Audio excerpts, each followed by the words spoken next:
As áreas selvagens do planeta Terra são espetaculares.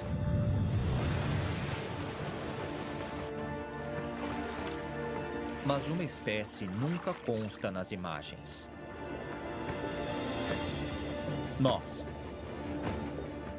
Sou o Dr. M. Sanjan. Sou cientista e conservacionista. Dediquei os últimos 25 anos da minha vida ao estudo e proteção da vida selvagem, que eu adoro. Calma, amigo.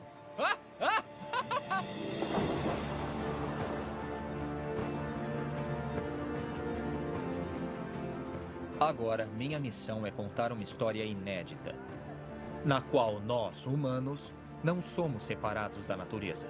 Somos parte dela.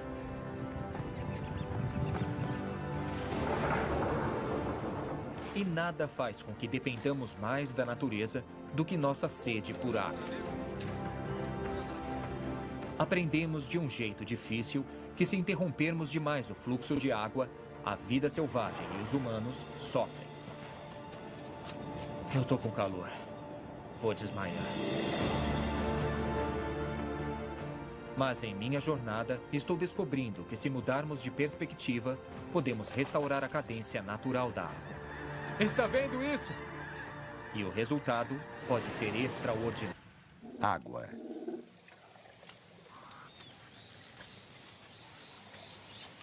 No nordeste do Quênia, chove pouco ou nada durante metade do ano. Durante este período de seca, os animais enfrentam uma dura realidade. Distrito de Samburu, Quênia. Encontrar água ou morrer. O problema é que centenas de quilômetros de rios aqui secam.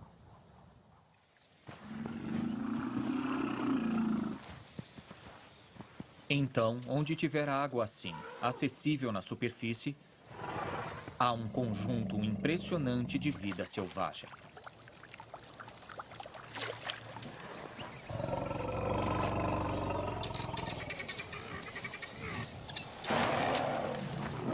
A água é tão vital que até inimigos naturais declaram trégua para bebê-la. Mas estas depressões não existiriam se não fosse por uma espécie em particular. Nós. Parece um bom lugar perto da rocha. Vamos cavar antes que fique quente demais. É.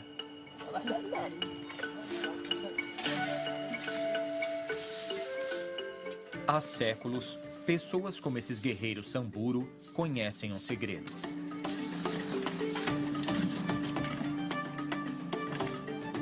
Em alguns lugares embaixo da areia, a rocha matriz força a água para perto da superfície.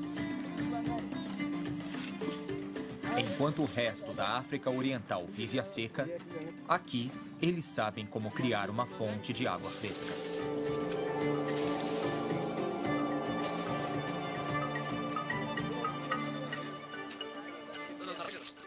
Os poços não são para as pessoas.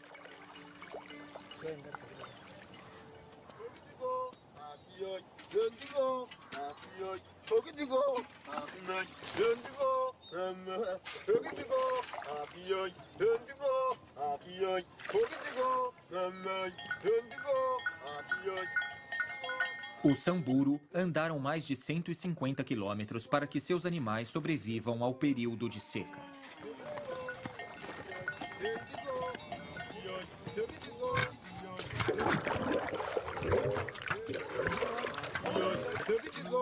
Com vários poços e, por vezes, centenas de vacas, é importante ser organizado.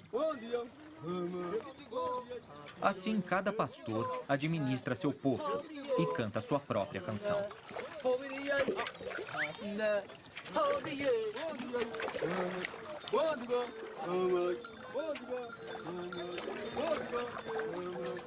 E, surpreendentemente, as vacas aprenderam a reconhecer a melodia de seu dono.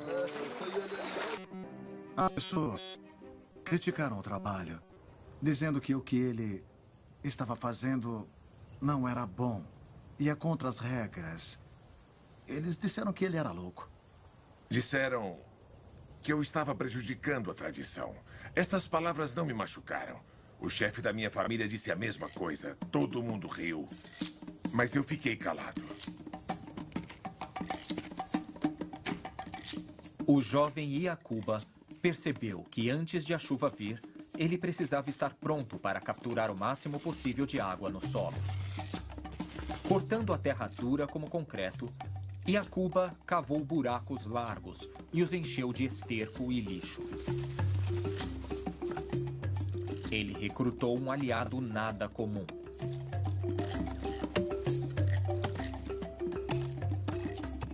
O esterco atraiu cupins, que começaram a usar os poços para cultivar o fungo que é a base de sua alimentação.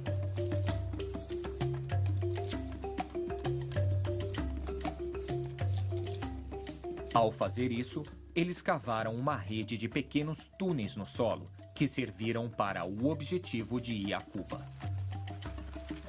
Quando a chuva vem, os túneis nos ninhos de cupim retêm a água, impedindo que ela vaze. A água entra nos túneis e fica lá. E o solo é muito enriquecido. Quando a chuva finalmente chegou, Iacuba lutou por cada gota de água. Ele construiu muros baixos para retardar o escoamento e, em vez de realizar apenas o plantio de culturas, Iacuba também plantou árvores. Mas os moradores continuaram hostis, chamando Iacuba de o idiota da aldeia.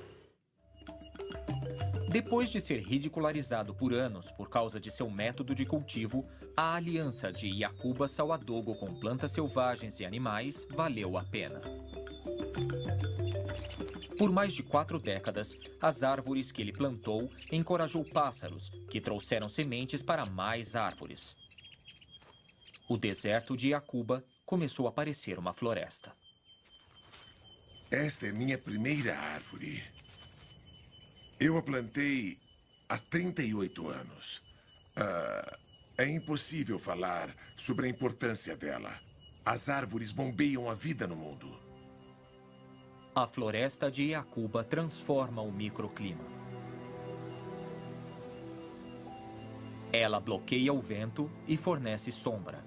E, crucialmente, aumenta o lençol freático, mantendo a vida ao dar água para o solo. Ali perto, a plantação de Iacuba também floresce. E ele não é mais o idiota da aldeia.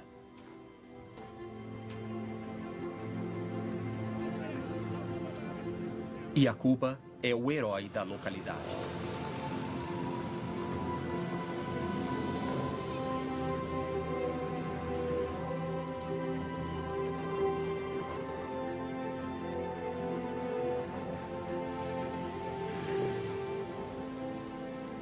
Na época da colheita, a aldeia toda se une a ele para colher painço.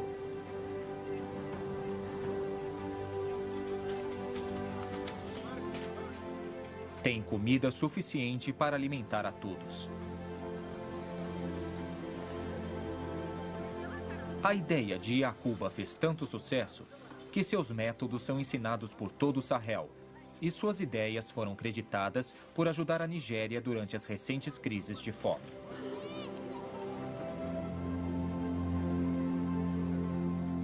Com a ajuda de pequenas criaturas, um único agricultor pôde aproveitar o fluxo natural da água. Desde os primórdios da civilização, esta habilidade de manipular água fresca é a chave de nosso sucesso como espécie. Aprendemos a irrigar. Aproveitando a gravidade, alimentamos nossas cidades. E ao longo dos séculos, nosso controle sobre a água fresca do mundo cresceu. Podemos usar a água para dar energia ao mundo. O excessivo da água libertou forças além de nosso controle e provocou um dos piores desastres ambientais moldados pelo homem.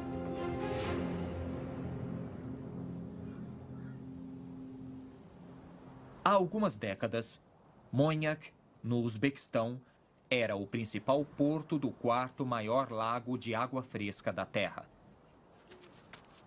Tão grande que é chamado de mar. Mas hoje em dia, as crianças daqui nunca viram a água dele. Mar de Aral, Uzbequistão. O que sobrou do lago fica a 150 quilômetros daqui.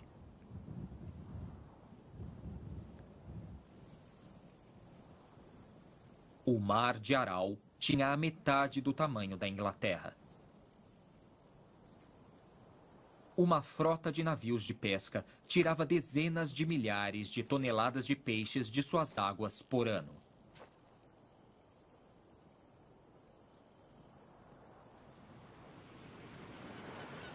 Para um lago desse tamanho desaparecer, deveria levar milênios, não décadas. Como isso aconteceu? Para ver todo o contexto, preciso encontrar o que sobrou da água. É mais fácil falar do que fazer. Equipes de filmagem não são bem-vindas nesta ex-república soviética. Talvez tenha gente aqui, então... Nos disfarçamos como turistas. É melhor abaixar isso. Nós estamos disfarçados como turistas. Por favor. O governo daqui é sensível. Bom, vamos lá. Tudo se resume àquilo ali. E nega obrigar crianças a trabalhar em campos de algodão. É isso. Aqui, uma bola de algodão na minha mão. O Mar de Aral está seco por causa do algodão. Nos anos 60, os líderes soviéticos queriam que esta região se tornasse a maior exportadora do mundo deste ouro branco. Então, engenheiros desviaram os dois maiores rios que alimentavam o Mar de Aral para canais de irrigação. Mas a seca dos rios sozinha não explica a escala e o ritmo da destruição. Nós libertamos outras forças. A prova disso deve estar na beira da água.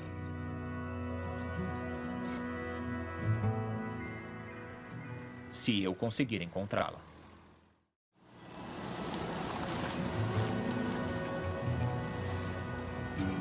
Estamos entrando cada vez mais nesse lago seco para tentar encontrar água. Faz horas que estamos dirigindo nesse vazio seco e plano. –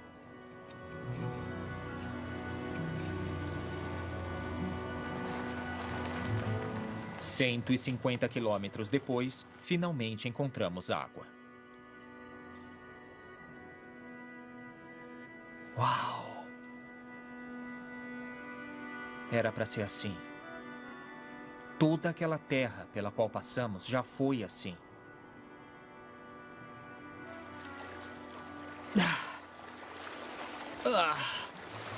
Meu Deus!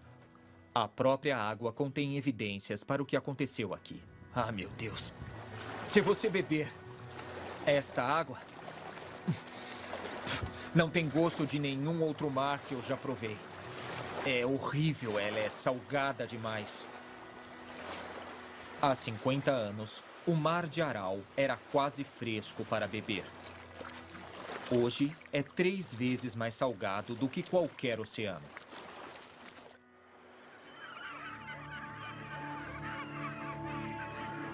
O que aconteceu com toda a água fresca?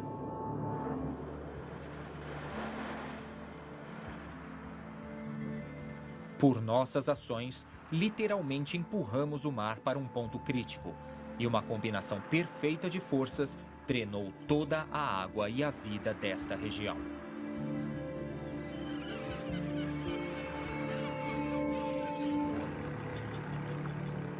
A história começa nos anos 70, quando engenheiros soviéticos desviam os rios para a irrigação.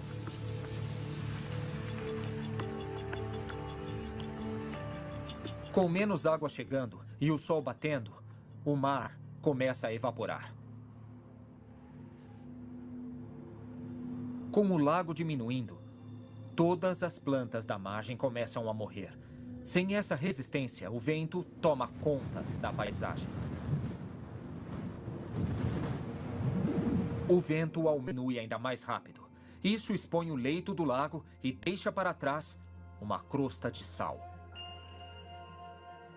O sal é então levado pelo vento, e isso envenena o solo e as plantas a uma distância de até 500 quilômetros.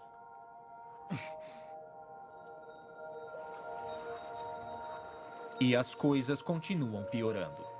A diminuição do lago provoca uma mudança climática. O inverno fica mais frio e o verão mais quente.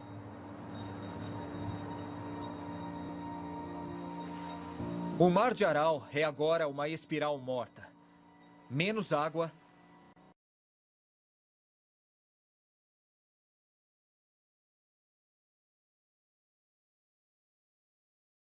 A quantidade de água perdida em cerca de 40 anos é simplesmente estarrecedora. O nível de água está aqui agora, mas quando eu nasci, ele estava muito acima da minha cabeça. 6 vezes acima da minha cabeça. Não vamos conseguir recuperar aquela água fresca em pouco tempo. Também é improvável ver as centenas de espécies de peixes, aves e mamíferos que desapareceram, alguns para sempre.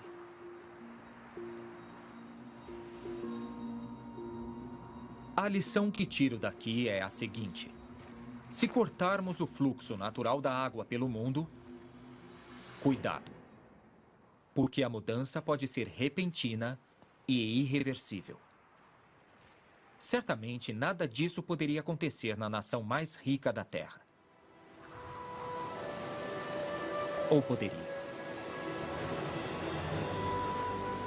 O Rio Colorado foi apelidado de Nilo americano. Rio Colorado, Estados Unidos. A administração engenhosa desta água sustenta um número estimado de 36 milhões de pessoas na parte mais seca da América do Norte. Cidades como Denver, Las Vegas, Phoenix e Los Angeles dependem do Colorado. Mas como o Mar de Aral, poderíamos empurrar o Colorado para um ponto crítico? Para responder, pretendo seguir o rio do Grand Canyon até o Mar de Cortés, no México. No meio do rio, a represa de Glen Canyon é uma das 20 maiores represas do Colorado. Projetos gigantes como este fazem com que a gente controle o fluxo da água ao invés da natureza. Vamos subir aqui um pouco e dar uma olhada. Quero muito ver a borda dessa coisa. Peter McBride, autor e fotógrafo, passou 4 anos estudando a história do Colorado. Olha, eu devo dizer que é muito, muito alto. Eu estou certo de que tem mais de 213 metros de queda aqui. Ele vai me guiar do rio até o oceano. Caramba! Quando comecei a prestar atenção neste rio, não sabia o que ele tinha virado e parece que ninguém sabia o que aconteceu rio abaixo. Todos se preocupam apenas com sua água e a montante. Mas conheci engenheiros que trabalharam nos maiores projetos deste rio e eles não fazem ideia do que acontece no final dele. Consegui. Estou em uma missão para entender os impactos de nosso uso da água na vida selvagem. Meu plano é seguir o Rio Colorado do Grand Canyon até o Mar de Cortés, no México. Eu tenho quase certeza que é a Curva Ferradura. Meu Deus, é tão grande. Você ama esse rio? Amo, mas estou preocupado com o que ele virou, principalmente rio abaixo. Este rio já abriu uma fenda em uma rocha de 1,5 km de profundidade. Agora, por causa das represas, o rio tem apenas uma fração de sua potência.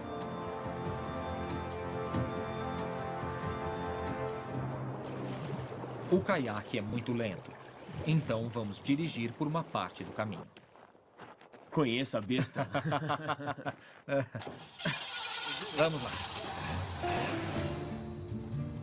Depois do Grand Canyon, passamos por dezenas de grandes projetos que dividem o Rio Colorado. Bombas levam a água para Phoenix, Tucson e Los Angeles.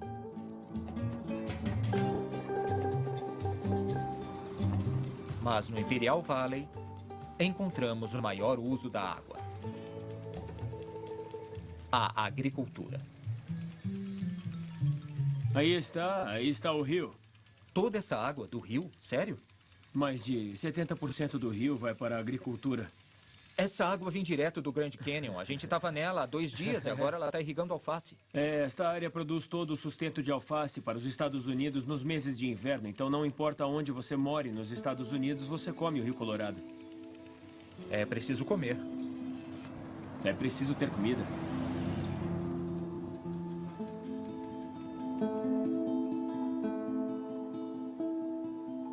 Ao jogar água em um dos desertos mais ensolarados da América do Norte, podemos cultivar verduras até no inverno rigoroso. É uma combinação brilhante de energia solar e água. Os agricultores daqui fornecem 80% dos vegetais dos Estados Unidos no inverno. Tudo bem. Fica cada vez mais pesado. Mas em que ponto sabemos quando estamos tirando muita água do rio?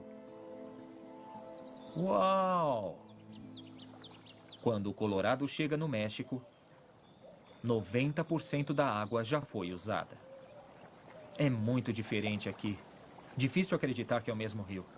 O que é difícil de acreditar é que ele parece muito limpo aqui. Sei. Mas dizem que Não, quando não, alcançarmos não, a não fronteira, fala isso. ele vai ter sido usado 8 vezes. Não fala isso. Por que você teve que me falar isso? É sério, por que teve que me contar isso agora? Esse lugar é muito bonito e por que você teve que me falar isso agora? Que desagradável. É um pouco salgado, cara. Não bebe. Você sabe que é. Pelos próximos 27 quilômetros, o Rio Colorado é a fronteira entre os Estados Unidos e o México. A represa de Morelos, no México, é o desvio final no Colorado. Então é isso? Acabou? Bem aqui? É isso? Mas por que está tão baixo? Não tem muita água. Por tratado, o México pode usar os 10% finais do rio para sua agricultura. Tá com seu equipamento? Tô.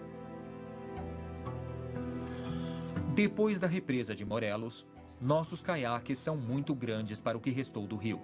Então os trocamos por rafts portáteis. Ainda estamos a 160 quilômetros do Mar de Cortez. Olha, eu continuo sem acreditar que esse é o final do Colorado. A maioria dos rios fica maior quando eles se aproximam do mar. E esse fica bem menor, entende? Está ficando mais raso. Há 100 anos, navios a vapor navegavam por este canal. Sério? Uau! O rio vai acabar a qualquer hora.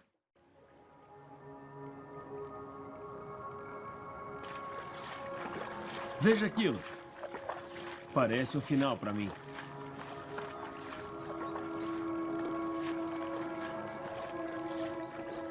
Nossa. É água do Grand Canyon. E é como observar tartarugas bebês indo para o mar. Elas se esforçam muito. A água nunca vai chegar, tem... Qual a distância?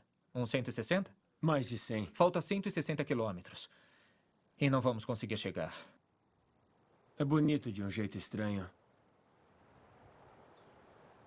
É como... Eu não quero sair daqui. De repente ela começa a parecer um ser vivo para mim. Parece que ela tem uma mente e está tentando fazer uma coisa que ela vem fazendo há milhões de anos, sabe? É estranho deixar o rio para trás. É bem estranho para mim.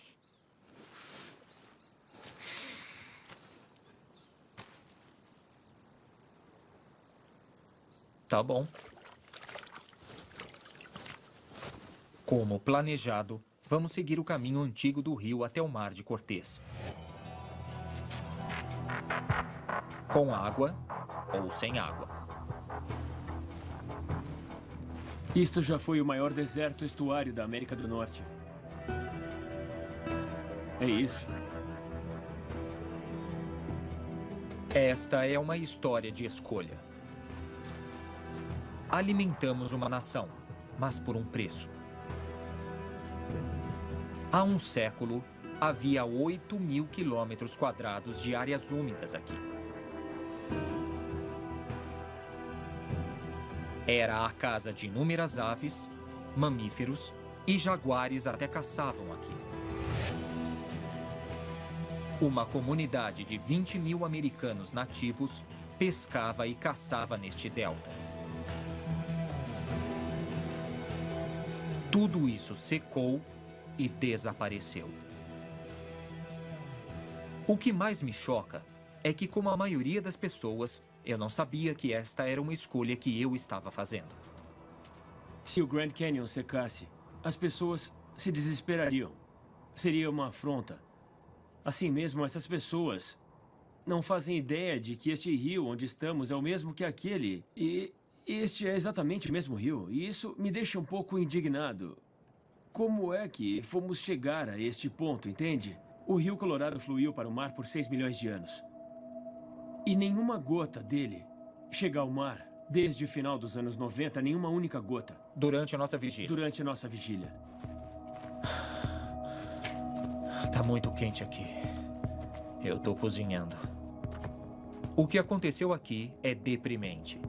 Eu tô com calor. Não consigo nem pensar direito. Eu sei. Vou desmaiar. Mas há esperança.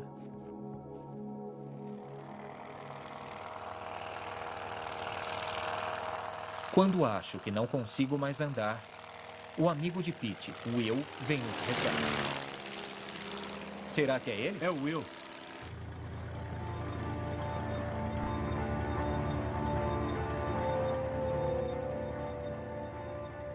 Ele nos leva numa jornada mágica.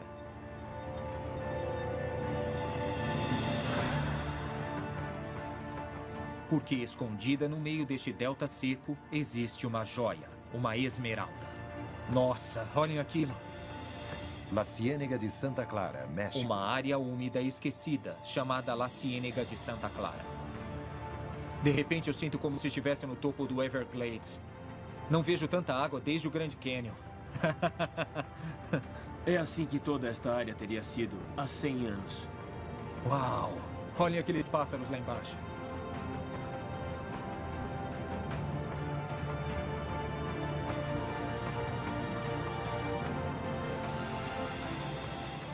La Ciénega tem 40.000 acres de magníficas áreas úmidas.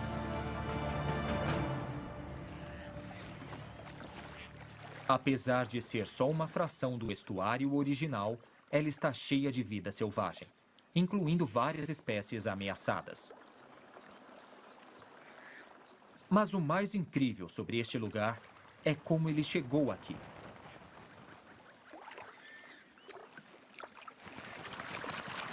La Ciénega foi um acidente. Nos anos 70, a indústria agrícola do norte precisava de algum lugar para bombear a água que era muito salgada e química para as plantações. Então eles cavaram uma vala e despejaram a água na areia estéril. Em mais de 30 anos, a natureza fez um milagre.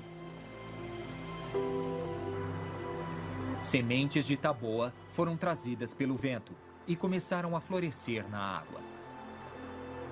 Suas raízes bombearam oxigênio no solo, que alimentou os micróbios que tiraram os venenos da água. Depois de um tempo, a água foi limpa. E logo, pássaros começaram a se aninhar nos juncos e os peixes a nadar nas lagoas. Não dá para não sentir um enorme senso de possibilidade. Possibilidades infinitas. Se isso aconteceu por acidente, imagine o que pode acontecer com um pouco de ajuda, com um pouco de esforço, com um pouco de premeditação.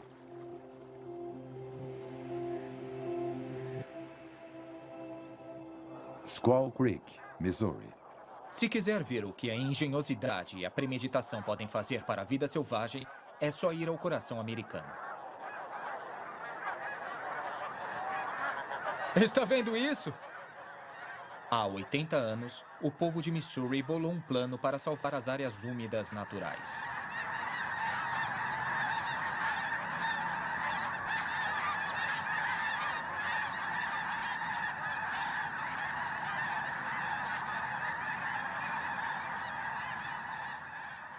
Hoje, o resultado é um espetáculo que vai de horizonte a horizonte.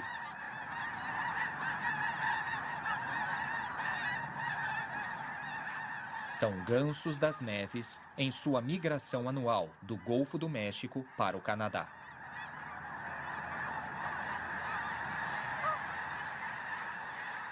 Um 1.200.000 gansos.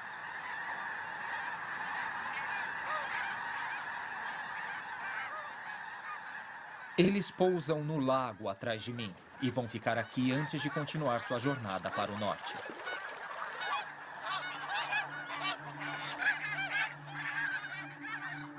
É um espetáculo que, honestamente, compete com as coisas mais bonitas que eu já vi em toda a minha vida.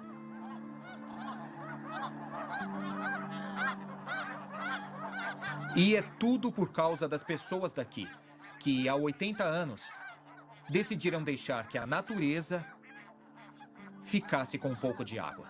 Eles decidiram que iriam dividir.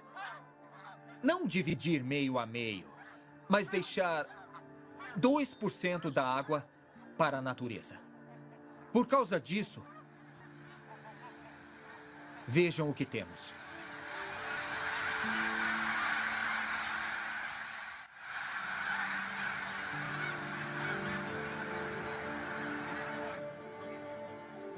O Squaw Creek National Wildlife Refuge foi iniciado em 1935, quando cidadãos locais ficaram preocupados que o país estava perdendo suas aves migratórias. Apesar de o país estar no meio da Grande Depressão, eles cavaram valas e construíram represas.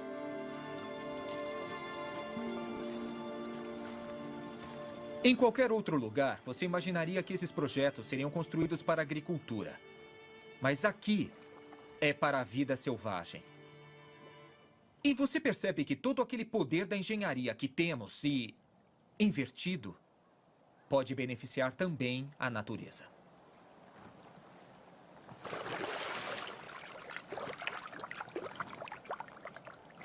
Entre os principais beneficiários desses desvios de água está a águia careca.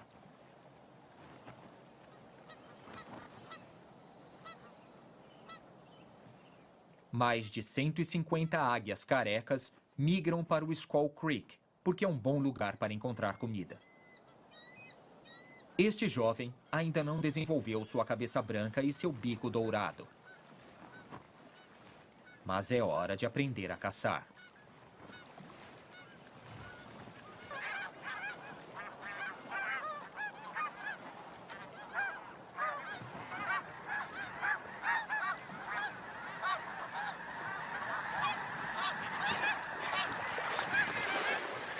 Assim que as águias se aproximam, os gansos começam a fugir.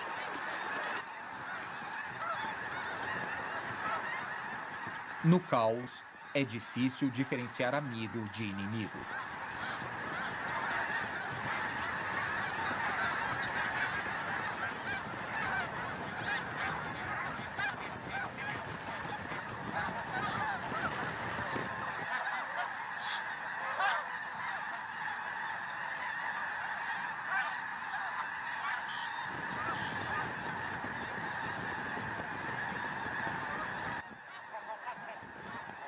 O jovem aprendeu a isolar um ganso. É um combate aéreo.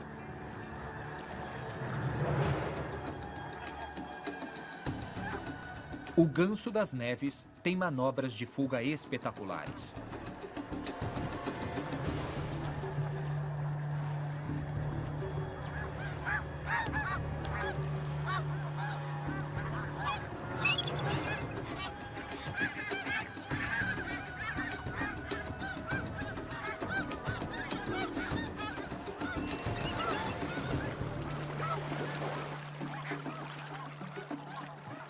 Este ganso machucou a asa,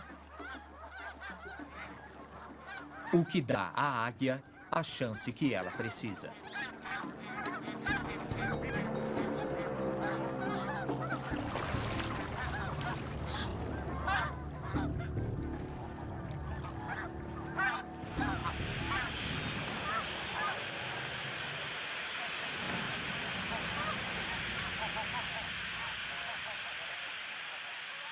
A América do Norte já teve uma grande concentração de vida selvagem. E o Skull Creek nos mostra que, com um pouco de esforço, podemos trazer parte dela de volta. Só precisamos projetar maneiras de restaurar a cadência natural da água.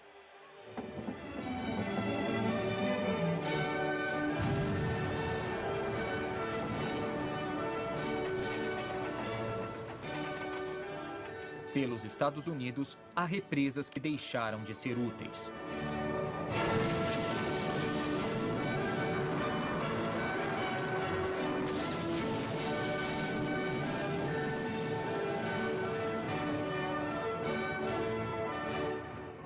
Fogo.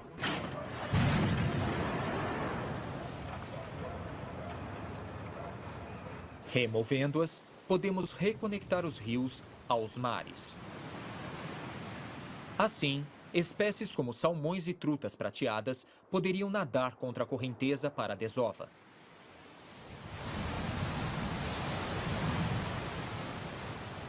E nem sempre é preciso remover as represas. Às vezes, só precisamos de uma perspectiva sobre como usá-las.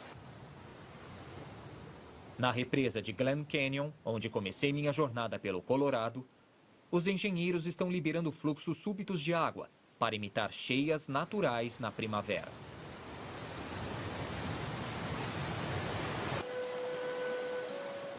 O aumento repentino libera sedimentos e cria o tipo de habitat na margem que existia naturalmente antes da barragem. Depois que Pete e eu andamos pelo Colorado seco, aconteceu isso.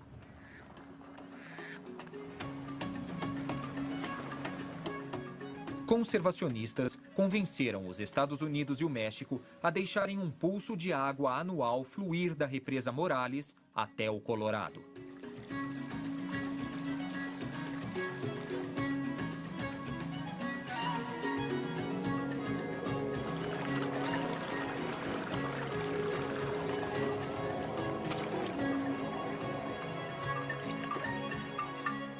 Pela primeira vez em mais de uma década, o Rio Colorado se conectou ao mar.